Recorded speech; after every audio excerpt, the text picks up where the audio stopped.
Assalamualaikum warahmatullahi wabarakatuh. Kembali lagi di channel Marsha Subiakto.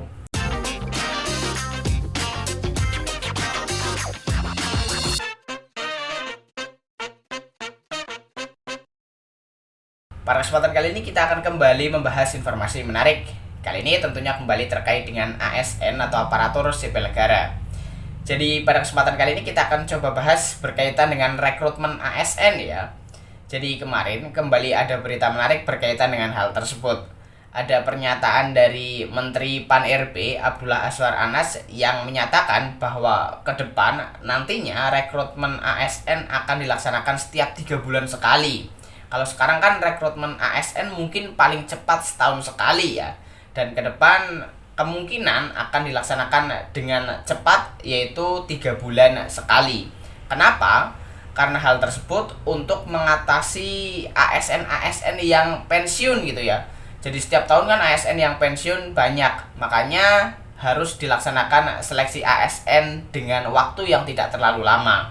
Karena jika waktunya lama dan jumlah pensiun ASN ini menumpuk, maka itulah yang menyebabkan instansi merekrut honorer, sehingga jumlah honorer akan menumpuk. Dan nantinya untuk mengatasi permasalahan tersebut, rekrutmen ASN akan dibuat 3 bulan sekali. Dan kali ini kita akan coba lihat beritanya ya.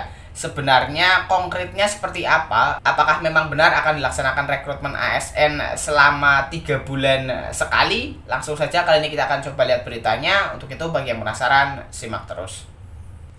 Oke, bismillahirrahmanirrahim. Langsung saja kita mulai. Jadi inilah berita atau informasi berkaitan dengan rencana ke depan bahwa rekrutmen ASN akan dilaksanakan setiap 3 bulan sekali ya. Diberitakan oleh denpasar.kompas.com. Judulnya Menpan RB, ke depan tiap 3 bulan akan ada rekrutmen ASN. Kita coba bacakan ya. Kementerian Pendayagunaan Aparatur Negara dan Reformasi Birokrasi akan merancang proses rekrutmen ASN tiap 3 bulan sekali.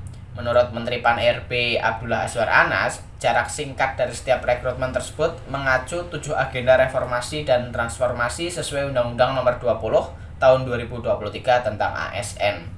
Pertama, transformasi rekrutmen dan jabatan ASN. Jadi ke depan rekrutmen tidak ritual 2 atau 1 tahunan karena tiap 3 bulan akan ada rekrutmen ASN, kata Azwar Anas saat membuka RB Experience 2023 di Kabupaten Badung, Bali, Selasa 5 Desember 2023 seperti dikutip Antara.